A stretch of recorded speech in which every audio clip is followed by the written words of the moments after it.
It is February 13th, 2014. We're going to take a look at Hegel, but through the eyes of Martin Heidegger from his lectures of 1930 at Freiburg University. These lectures have been published by Indiana University Press as part of their postmodern series. And so we're really getting an interpretation of Hegel as a postmodern. Now when we look at Heidegger's view, he says that basically Hegel is situated at the axis threshold. But for Hegel, the axis threshold is centered on his logic, because logic is the conceptual expression of essence for Hegel. And from that pivot point, we can turn back toward the unconscious and the work of the intuition toward apprehending the otherness of being. Or we can take a step forward into consciousness and the cognitive work, which usually gets emphasized for Hegel when he takes us through understanding and self-consciousness and reason and absolute spirit. So usually Hegel is approached on the cognitive side, but what Heidegger says is we really should approach Hegel on the unconscious side and take a look at what he considers the foundation for that cognitive work. And this ties in beautifully with postmodern thought. So rather than beginning at the axis point, we're going to begin in the unconscious, and we're going to begin with intuition. And so we'll begin with the phusis physical situation, or that moment of the abyss for Hegel. And at this level, what we form as a self are constellations of feeling percepts, not cognitive percepts, but feeling percepts. It's the weak nature of the unconscious. It's conflict-ridden. There's no identifying substrate of a natural law. It's error-prone. And only weak constellations can be formed based on intuitive feeling percepts. There is an immanence of being. The concept for Hegel is immanent in nature, but it's coming to presence, and it's reaching for the surface of a situation, but it's not yet fully present. This is the modality of life. It's the highest expression of being in nature on the sensate side. But important for understanding Hegel is that Heidegger says that Hegel always assumes the system has already run once.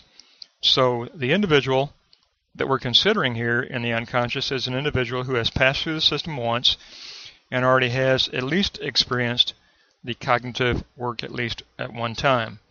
So there is even though it is an intuitive stage, it's an informed, intelligent, intuitive stage. So subjectivity does possess what Hegel calls sterling feeling, which means it's the feeling of an educated mind. It's a mind that is always oriented, but we're really just positing feeling-type forms or feeling-type constellations of reality that are kind of elemental at this level. So we're forming sensual intuitions. That's more or less what we do in the background area. We form these sensate constellations, and this is the emergence of the id of the self, kind of a proto-subjectivity.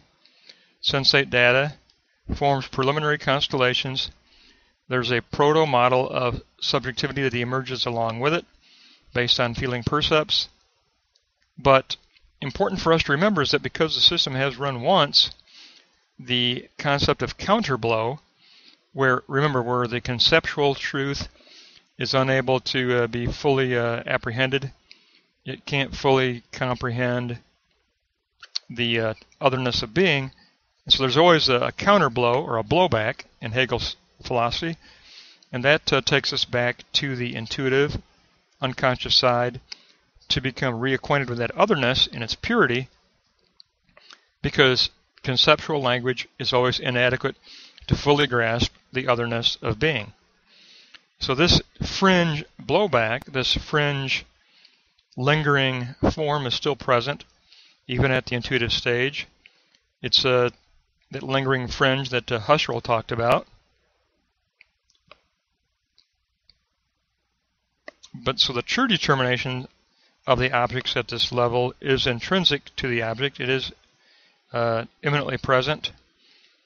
But we do possess this intuitive reflection that initially enacts the emergence of the true from the finite situation. So the feeling percepts are posited by the self for the emergence of these initial constellations, and they're based on the individual's standing in of an interest. Even though it's just a grasping of feeling percepts, there is this interest, or this basic trajectory formed by the self of the id. So the system is set into motion, even though it is just at an intuitive level. But for Heidegger, he says there is this element of the subjective gaze for Hegel. And so in the foreground area, we have to consider this, what Heidegger says is Hegel's absolving gaze. And he calls it absolving because the concept of being is supposed to emerge without the imposition of any outside obligation of an imposed metaphysic or any outside obligation of an imposed ontology. It is pure ego. It is the gaze of the existential looking on. So here Heidegger takes up Hegel with the existential gaze. So the id of subjectivity moves on to this to the pure ego of subjectivity in the foreground area, where the self will take up the possibilities of an extended richness of these feeling percepts. And all mediation is bracketed, just like Husserl says, we bracket away all this cognitive work and simply rely on the self-actualization of this absolving type concept of being, which is, absolving means it's free from the imposition of any externality of metaphysics or ontology.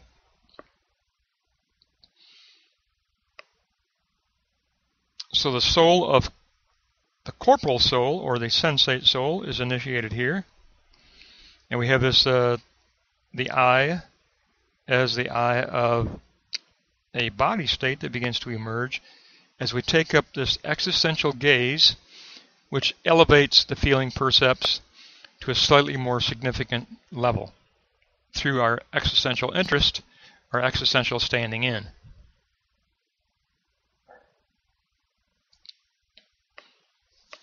So for Heidegger, he says that if you look at Hegel from this point of view, we begin with the sensual intuition in the background of the situation, coupled with the absolving gaze of the subject looking at the foreground of the situation.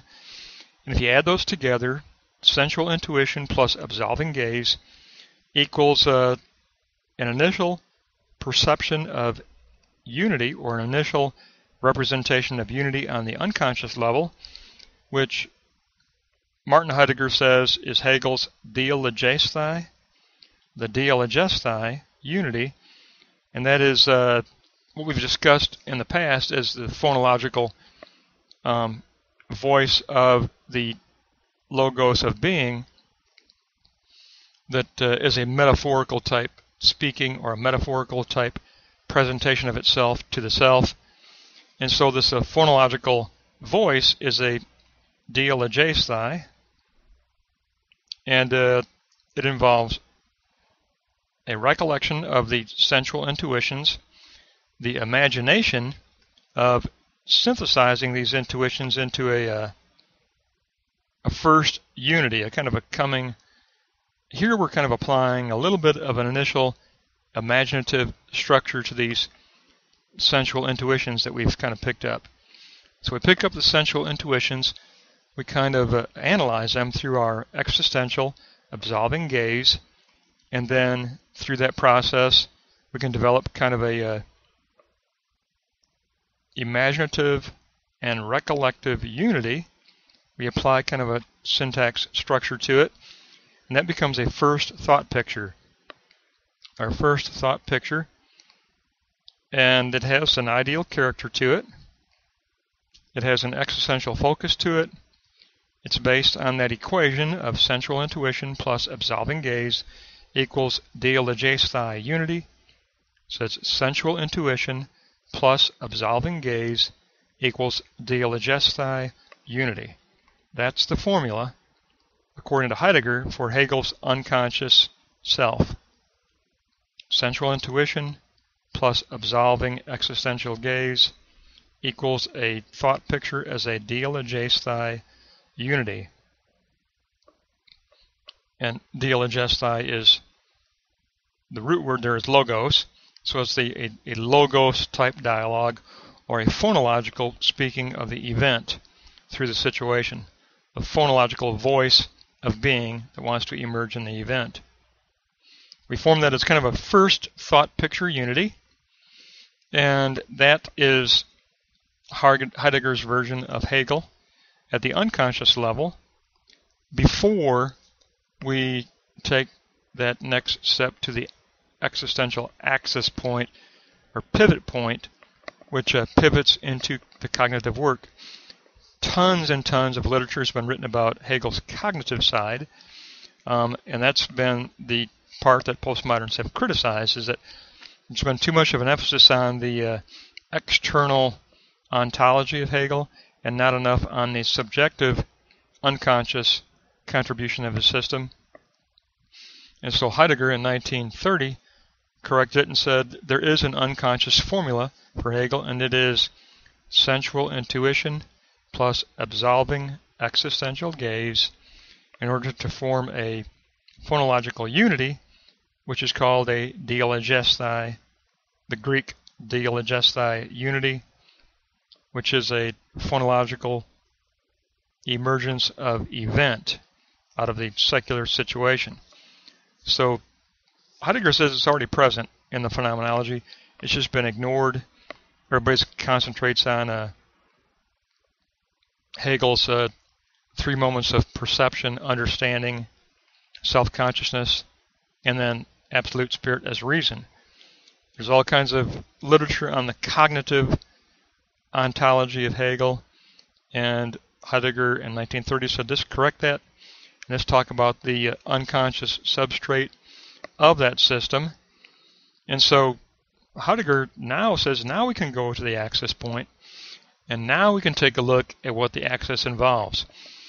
And for Heidegger, he says that Hegel's axis is a 3-point axis threshold, just like it is in postmodern thought. But for Hegel, it consists of 1, dialectic, 2, logic, and 3, meaning. Dialectic, logic, and meaning. Those are the 3 parts of the axis threshold for Hegel's system. So the first block for that axis threshold is the dialectic. And Heidegger says that basically, after we form the thought picture, Hegel says that the formal hermeneutic is born of a conceptual dialectic, and that's what gets everybody has talked about Hegel in the past, all over all the years, is his conceptual dialectic. Well, it's just now born after all of that unconscious work. So we reach the hermeneutic of dialectic, and it is there's a reconstructive copying of the thought picture into consciousness, and that is the first preservation of being.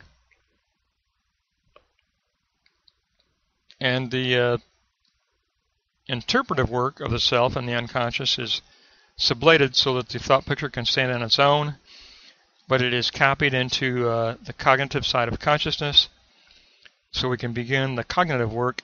And this copying is the step of preservation in Hegel's overarching triad, because Hegel's triad is always negation, preservation, and transcendence. Negation, preservation, and transcendence. And it all begins at this threshold where there is the negation of the contingency aspects of the unconscious, the preservation of the truth of being that we did discover, and then the transcendence of that being as we work through the cognitive work. So there has to be some preservation of the purity and the otherness of being, and the first stage of this preservation is to copy the thought picture into consciousness, the cognitive consciousness, and that's step 1 of the axis threshold. And so once we get the hermeneutic down, this hermeneutic of negate contingency and negate the non-essential, preserve the true essence of being that is present, and then work toward the transcendence of that pure essence through the cognitive work of the dialectic. And the cognitive work of the dialectic will eventually reach absolute spirit as pure reason. So now we can enter into that work. We've discovered the dialectic, and we're ready to enter into the conceptual work. Well, for Hegel, the conceptual work has a conceptual essence that it works out of, and Hegel formulated the conceptual essence as his formal logic. So Heidegger says that Hegel's logic is situated right here at the axis point. It is the fulcrum. The fulcrum of Hegel's entire system is his logic. And it is the essence of his system. The reflective aspect of the thought picture turns back onto itself to establish the moment of essence.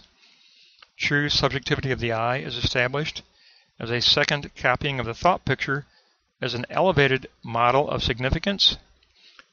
The logos as concept asks for an interrogation by the self for the next moment of thinking, cognitive thinking.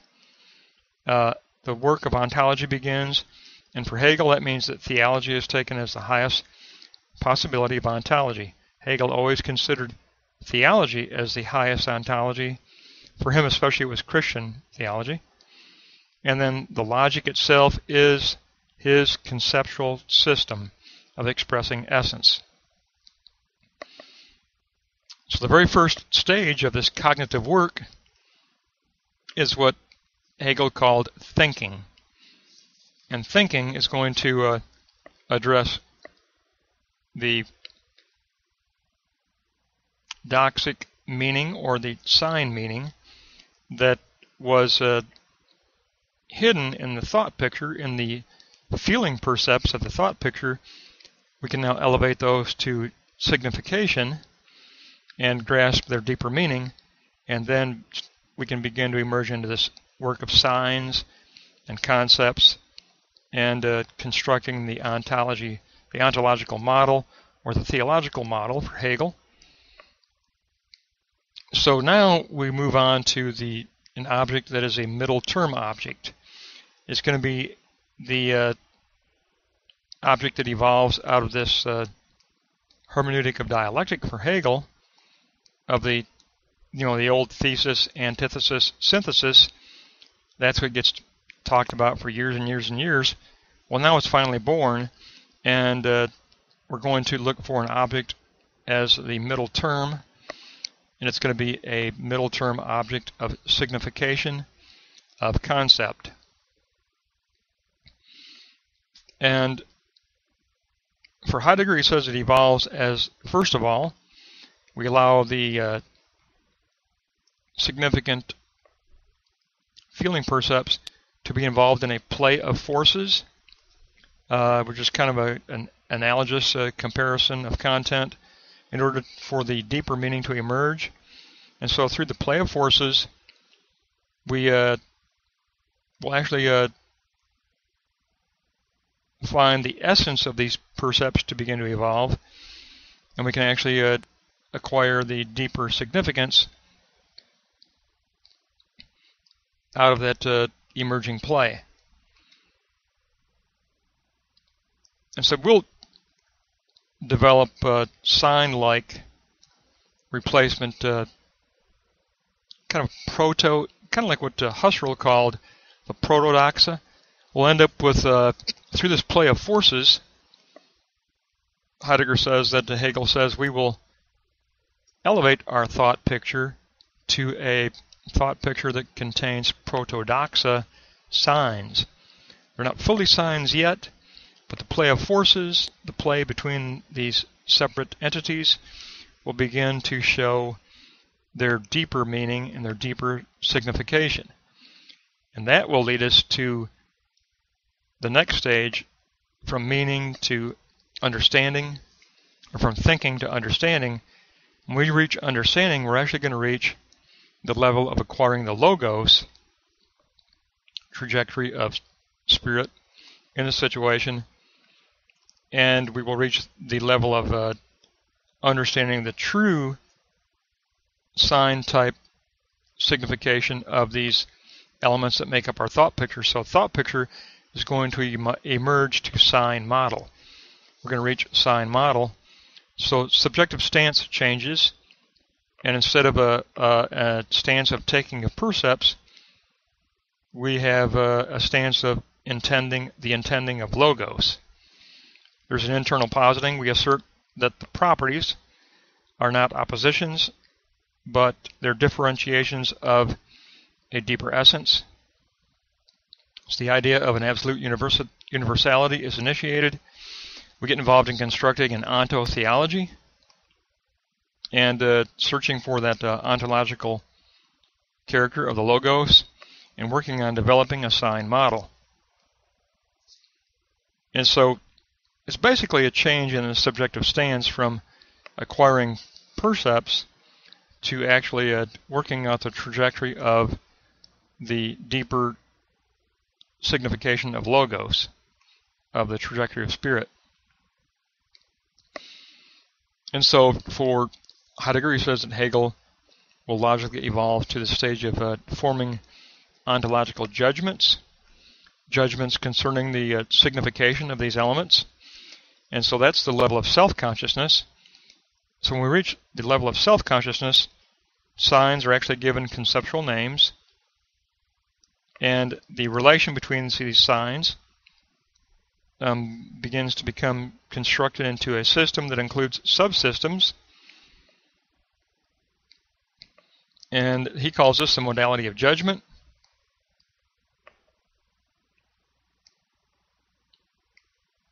And we discovered these deeper significations by working out a syllogism of actually positing the theoretical will coupled with the practical means, and then evaluating the return that we get in order to further refine the construction of our sign model ideology.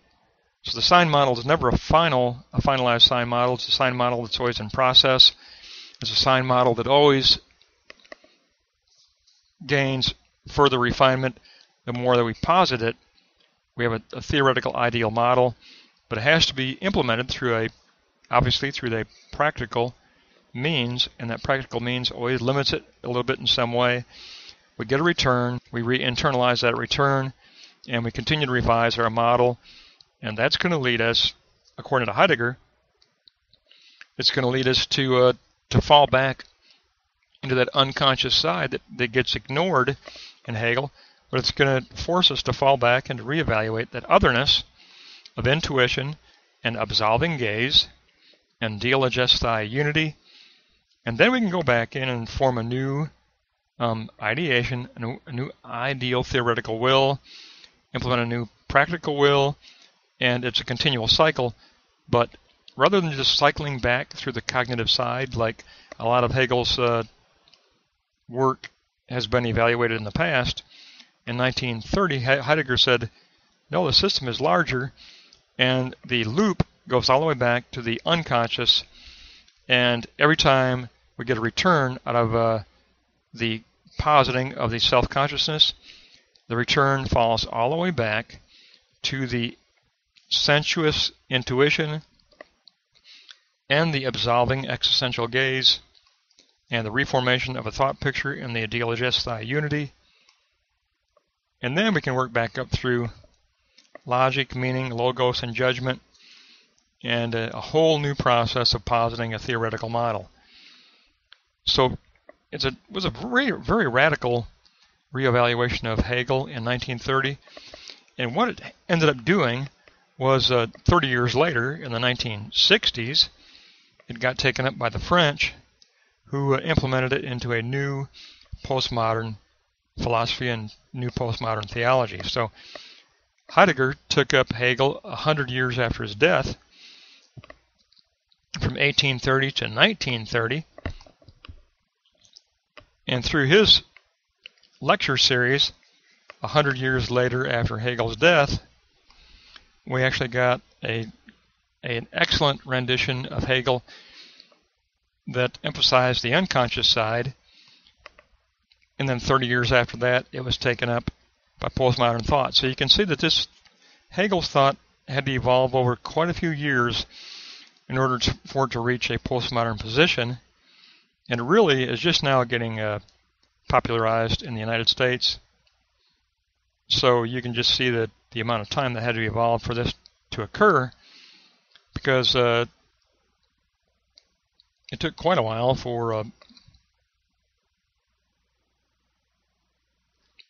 it even to evolve in Germany itself, but then the Germans had to be reappropriated through the French, and now the French are being reappropriated through the Americans, through the United States.